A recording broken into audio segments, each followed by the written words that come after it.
Hello, I'm Yasin, and today we're going to talk about EART GW2 Headless.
Welcome to my channel.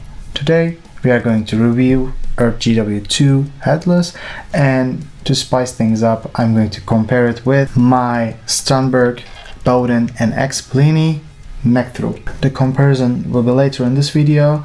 I just put my Sternberg right there so we can actually talk about the features now. And thanks to EART Guitars for sending me this GW2 Headless. I didn't buy this, they sent it to me for review purpose and I will keep it after that. So I think this is an important disclaimer, but it's not going to change anything for the review. I will be honest, I'm going to give all the feedbacks, and I'm hoping that it's going to be a very good thing for EART Guitars as well, so they can actually improve their products. This guitar is 25.5 in scale length. It's really good for drop C sharp area, which is something I always use. My other guitars are 25.5 and multi-scale is 25 to 25.5. So this choice is actually great, even though it's not multi-scale. It's good enough for standard tuning, especially if you're using 9 gauges. I'm using 10 here and it is tuned to drop C sharp for the demo and right now. Net weight, it says on the website, is 3 kilograms. I don't have a very good scale, so I didn't bother with checking the weight, but I did a comparison with my Custom 24 and it's just a little bit lighter than Custom 24. So you usually expect something like a headless guitar to have this chambered body and it's as light as possible. This one is kind of a regular guitar range when it comes to the weight. It's not a big deal since I'm sitting, but maybe it can be a problem for long live sessions. I'm just telling you that. I never ever bothered by the weight of this, but when you compare it to something like, my Sternberg, it shows pretty easily. Body shape is called EART GW Standard, but if you look at it, it's kind of Sternberg shape basically. They did some changes in terms of comfort. If I play it like this, like I'm having the pick and I'm holding it like this, it's pretty good, it's pretty clean. I have no problem with this shape. And if I do this comfortable classical shape, it's really good actually. Bodywood is roasted Padauk, and in front we have this very nice veneer of poplar burl. Neckwood is kind of similar. We have 5-piece construction, and the two you see is again Padauk and the other ones are roasted maple. So in an affordable guitar you usually don't expect something like this, so it's actually really nice touch. And with these wood selections and this beautiful veneer, it's actually looking stunning, I should say. Fingerboard is India rosewood. It is 9.5 inch to 14, so it's compound, and it's a little bit different experience for me because my guitars are 20 inch like flat and my Custom 24 is 14 inch radius, so I think I know how 14 feels like, but 9.5 I don't think I experienced it before. Neck profile is compound U to C shape, and in front we have medium jumbo 24 fret stainless steel fretwork. and there are no poking or anything here. It's actually done really nice. As I understand, they actually shape and polish first and install after. I think that is preventing most of the problems and making it really smooth in the feeling. We get a bone nut, and it's with the 0 fret. It has a dual action truss rod. I'm not quite sure if it's carbon fiber or not. In the website there is no material information given, and the setup is done here because we actually have the screws here to have this metal piece that is holding the strings. So that's why they have this a little bit different approach if you're kind of familiar with the other headless instruments. And all of the setup is done here. We got a bolt-on construction here, but they carved this area, so if you would like to reach 24th fret, it's not a biggie, and it's really comfortable, I should say. The pickups are called ECC57S or EART Custom Classic 57 Alnico V set. So this thing is bass and treble forward, and I personally were asking, I mean not asking, but if I get something like this, like a headless modern instrument, I was kind of expecting that it's gonna be mid-forward proggy-ish, really coming on top and really easy and smooth, but at the same time with a lot of attack kind of thing. But instead we have this a little bit more classic pickups. It is still good though. I think they wanted to have everyone on board, and I think it's not a bad thing. And for me it's gonna be really nice to have because of the tonal range that I have. I can also use this now. It's gonna be a really nice addition to my collection. Your lightsabers will make a fine addition to my collection. Controls are 3-way switch with volume and tone. I don't know the electronics behind this or what middle position does to this one. This one's inner or this one's outer coil or the other way around. I really don't know. I couldn't find it in the website, but if I find it, it's gonna be on the visuals in the tone demo section. Tuning machines and bridge is EART custom headless bridge system, and there's actually a text licensed by KD. I don't know what that means. I'm not quite sure if it's really important, but I just want to mention that. I'm gonna talk about this bridge in detail in a later section, but I can say it was very easy to set up and it's a little bit hard to use, but we're gonna come to that. And the whole guitar is satin finish, which is really good for me because I don't like high gloss. It was actually a very important thing for me like years and years ago, but after some point, actually after having my PRS Holcombs, I realized that I love satin and I don't like high gloss. It looks cool, but it doesn't feel that good for me. It's kind of sticky, and this satin is actually really good for me. I absolutely love the idea and the decision behind this. 90% of the people who are watching this video are not subscribed yet. By choosing this free support method, you're gonna help me to grow, and you're gonna help me to make more videos of reviews, covers, original music, and educational videos like mixing tutorials. Consider subscribing and turn on the notification bell. And let's continue. The iTracks are available for this tone demo. It's gonna be in the description. You can just download and load your favorite amp sim. I didn't use any specific thing. I use Neural DSP amps. Everything will be on the screen. And I know it's my playing, it's my chops, my pick, my string, my action, but at the same time I would like to give this DI to you so you can at least have some sort of idea with your own signal chain. Let's go.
Now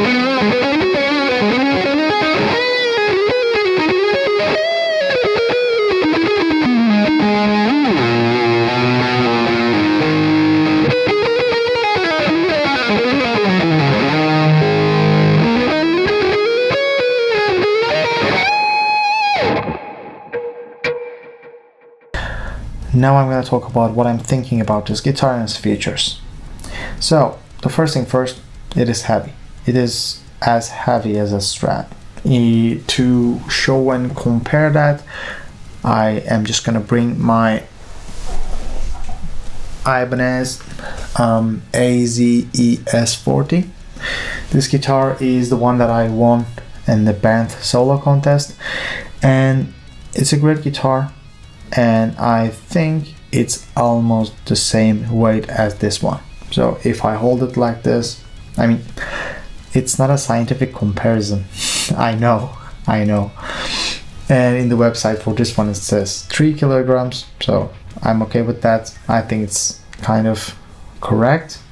I just don't know if it changes guitar to guitar, since even though they are using the same wood, it's gonna have a different density or something. But just to do a small comparison, it's as same as a Strat, and I would expect from a headless guitar to have a chambered body, and it's lightweight and it's gonna be much comfortable. Since I'm sitting, it's not bothering me at all. But for live situations, I think it would be a little bit heavier than I think. So it's a small detail. I just want to give you that. Do not expect something like a very, very lightweight guitar. It's just gonna be a regular weight. And the next thing is the bridge. And I think to talk about this, I will also bring my Strandberg. And after this point, it's gonna be kind of a one-to-one comparison. Maybe not with everything, but at least it's gonna be a good deal for all of us, and also the companies if they are watching this video. First of all, I think there's at least a kilo or close to a kilo difference, because this is much easier to hold like this. And by design, I think they are very similar. So I think for comfort, I'm gonna say they're both in the same level. So maybe there is a small difference, because maybe we should see it like that. This one holds in this level, and if I do the exact same thing, it's a little bit down, so there must be an angle difference here. I didn't change my position, so I'm thinking that it's gonna have a small difference. Otherwise probably they would kind of sue each other, I don't know. For bridge, I am going to say that this is not doing well for playing, but it is much better on the setup compared to this one. So in order to explain that, I need to put this one, and we're gonna talk about a little bit more in detail. This bridge that is EART created as a custom is a little bit big. It's actually really big, and while playing it acts like an obstacle to me while I'm playing, and I didn't like that. I had to position myself for palm muting. I basically need to relearn and maybe change my style a little bit to play this guitar. It's not always a bad thing, by the way. There are so many different systems, there are so many different bridges, and I believe your play style has to change for all of them. So if you play more different guitars, probably you're gonna have some sort of idea on how to act on different styles of bridges and pickups and whatnot. For this one, I think it was a great experience, but I wouldn't consider something like this on my guitar. But it was much easier to set up compared to my Strandberg, compared to anything. And there's a reason for that. The headless, not headless part, sorry. The neck part is screwed inside the body, and actually the pins of the strings are actually going from here. So this is the starting point for strings when you are setting it up. And on the Stromberg, pins are not going from here. You actually pull the string from here. So there's always these tiny pokey strings left. You need a very small thing to cut the strings, otherwise they're gonna touch and probably damage you. It's actually once cut my finger. It happened only once, but I don't think it's a good thing. There are even some inventions, some of the folks in the Facebook group, on the Stromberg Facebook group, introduced a solution while changing the strings, or actually having some sort of protection for here. I think these guys from EART come up with a better solution when it comes to that. It's not cutting my finger, and I'm not scared to go like wildly back, and I believe it's a very, very good advantage. And it's not just that, of course. When I'm setting the bridge, when I need to set the intonation, when I need to set the string height, every single setup that you can do here, it is possible without detuning the guitar. And I did not see that on a modern guitar before, and I'm not joking. Of course, guitars like Custom 24 is already supporting that, because you can access those screws. They're not under the strings or anything, so traditional guitars usually don't have too much problem with that. But in order to change the intonation on a Stromberg, you need to detune it first, and after that you need to take that string and move it a little bit side, and after that you need to go in with a Allen key. And after that, you need to carefully set the position of that particular saddle. And after that, lock and tune again. It is time consuming. You're not doing it always. If you're changing constantly tunings and you need to do intonation, it's a big problem. But for this one, I was keeping that on drop C sharp, but I changed that 4 to 5 months ago to standard tuning. For setup purposes, you also need to detune the guitar, the particular string, like this one for example. If I want to increase the action, I need to move that aside and change it and put it back. So it's not a biggie if you have the exact same thing, right? If you're always in a standard tuning, it's not a big problem. You can do whatever you want. I believe if there's a solution that we could have like this one, but much smaller, and the height is much lower, or maybe it's buried like this one has, I think it would be better. Because for this one, if I want to change the intonation, it's on the back. If I want to change the string height, I mean the string action basically, I can do that on the individual parts. And if I need to feed the string, it's right in the middle, and you are feeding the string into the mechanism right in the middle, right. If you're looking like this, it's gonna be left. Anyway, it's not so important, I think. But for this string, it's a little bit on the left. For this string, it's on a little bit on the left. So they're actually creating space from that string, and they move it aside, so you can actually, without the tuning, set it up. It was a little bit hard to explain. I hope I explained everything detailed and clear enough to you.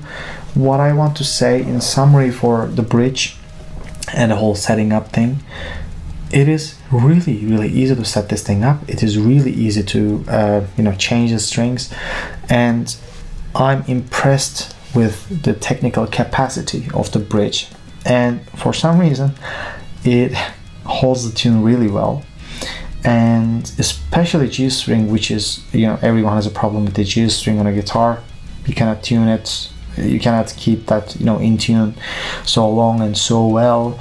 I played so many guitars, and I have so many guitars that are actually doing a really good job, but I know usually on an affordable solution, if they're using not the right materials, if they have a not so good design, it's going to be hard for them to tune it well. But this bridge, this system has a really good way of keeping the thing in tune.